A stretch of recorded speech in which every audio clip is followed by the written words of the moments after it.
Hello, this is Chris Bennett. Join us weekly at Pot TV on the Burning Shiva Hour as we explore the roots of cannabis culture throughout history and around the globe.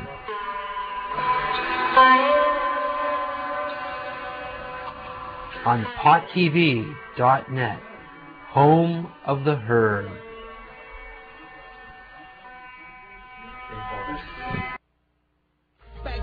And running from the cops. I hit the lingo, then pass it on to the cipher of dreadlocks getting stoned. From the back joint twisted at the end, 'cause I get high with the little help from my friends. Hello, my name is Mark Emery. I'm the publisher of Cannabis Culture magazine. I'm the proprietor of Pot Television. And I urge you, if you want to grow some fine marijuana, to check out emeryseeds.com or the Emery Seeds catalog in Cannabis Culture magazine and grow yourself some fine marijuana. Everybody must get stoned. Everybody must get stoned.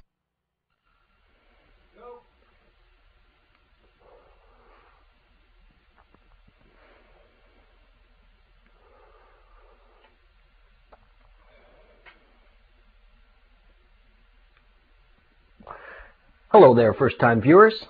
I'm Chris Bennett, host of the Burning Shiva Hour. Welcome to Pot TV. As many of you have read USA Today and the Globe and Mail stories and other newspaper stories that have been going on, as well as other media's coverage of Pot TV, we are now really out there. I'm sure that thousands of people are watching this show tonight, and I'd just like to say hello to all of you and welcome to Pot TV, because it's only now, once we've reached this point of critical mass, that I could really tell you the story that I'm going to tell you in this episode of the Burning Shiva Hour. This is the first of a 6-part series on the biblical references to cannabis hemp. As some of you know, but probably not most of you because so many people are tuning in for the first time, I'm an author of a book, Green Gold, the Tree of Life, Marijuana and Magic and Religion, which delved into the history of marijuana in religious and magical context. As part of that book, we did look at the Hebrew references to cannabis, the Hebrew word cannabosum, but it wasn't explored in full detail as we wanted to give attention to all cultural use. In this new study, written by both myself and Neil McQueen, Sex, Drugs, Violence, and the Bible, a history of cannabis in the Bible, we deal extensively with this subject and explore it more fully. And for you, for the first time, we're offering this video content of the complete history of cannabis in religious ritual.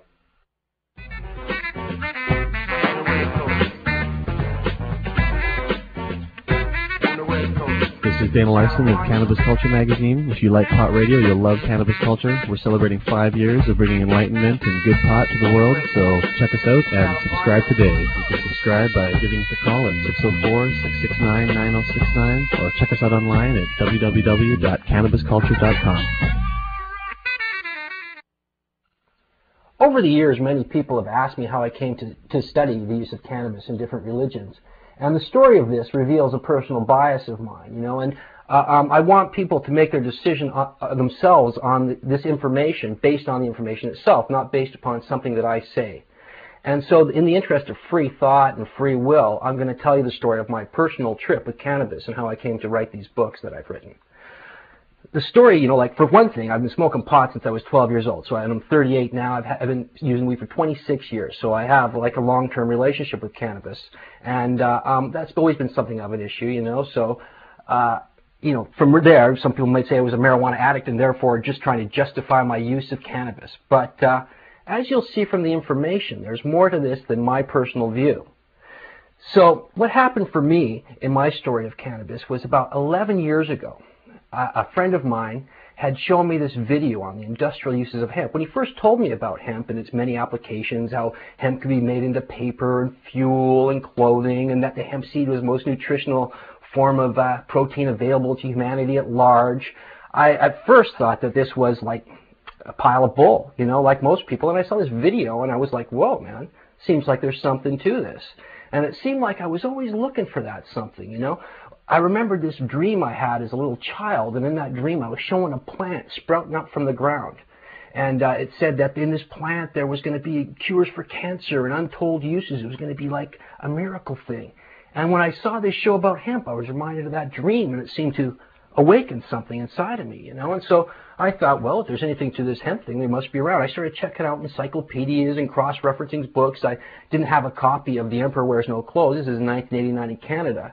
And at that time, most magazines or books revolving around marijuana were prohibited literature. You couldn't even buy High Times or anything anymore. So I had no idea of this stuff, and I just started looking up all this stuff about hemp, and I saw that many of the things that they were talking about in this video were indeed true. Now, right around this time, coinciding with this, I was working as a night watchman in a fish plant. You know, it was a great job. I just would smoke weed all night and cruise around and check the grounds out, make sure nobody was breaking in, and very rarely did anybody try to. So it was a pretty choice job. And right around then, the Gulf War started in the Middle East, in Iraq. And I remember I was sitting at the table in the night watchman's office one night, smoking a thumb-sized reefer. And I was reading the newspaper, and in the newspaper there was a story. It was either by Pat Robertson or Billy Graham, one of these anthologists. And it had a headline story, and it was the advertisement for a sermon they were going to be giving. And it said, Revelations 18, the fall of Babylon, right? And in this picture, they had the guy on the pulpit speaking, and behind him were pictured tank and jets. And they were tying in the whole Gulf War with the book of Revelation, saying that this was yet another sign of the fulfilling of the book of Revelation, like the formation of Israel 50 years ago. Many evangelists point to that as the fulfillment of certain prophecies that signal the coming of the Messiah.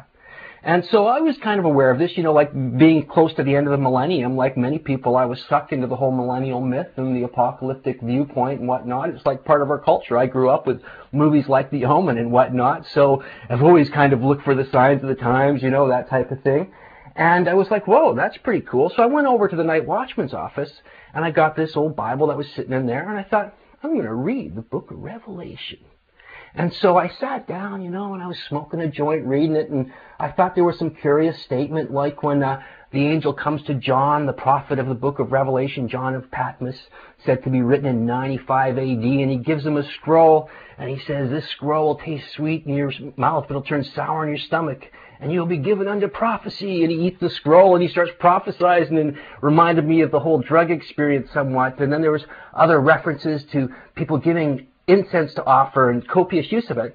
But more importantly, there were these references to the prohibited trees of the Garden of Eden. And in the beginning of the book of Revelation, he says, I will give you to eat from the tree that is in the midst of the garden, referring to the tree of life in the Garden of Eden. And at the end of the book of Revelation, when I got to it, smoking this joint, I read this verse, Revelation 22. On either side of the river of life stood the tree of life, bearing 12 crops of fruit, and the leaves of the tree are for the healing of the nations. Now, when I read that, I had what I felt at that time was a religious experience. You know, you may contribute it to just being really high on cannabis. It was like probably about 3 or 4 in the morning, and I'd been surfing all day, so I hadn't had a lot of sleep or anything like that, you know, and maybe I was tripping, but I felt like light entered my being, and I was just tripped right out. I felt that this information had poured into me, and I'd had a revelation. And I was like, you know, brought near to tears and stuff like that at the time. But the next day when I went to sleep and I woke up, I was thinking, now, was this something real or was I just tripping? You know, I had what I would say was a split between my intuitive and my intellectual consciousness. I couldn't accept that type of information just based upon my own experience because it was just, you know, something that I thought up. And so I thought, well, if cannabis is the tree of life, then somebody, somewhere, will have known this too, and they will have written about it. And I began an 11-year quest of collecting information on cannabis and religion. And this is basically what the Burning Shiva Hour has been based upon, is this 11 years of research and looking at cannabis in different cultures. And of all those cultures, the most fascinating story for us here in the West is the biblical story of cannabis hemp. And that story, when we come back, will begin with episode 1 of the once and future tree of life, cannabis hemp. Boom Shiva.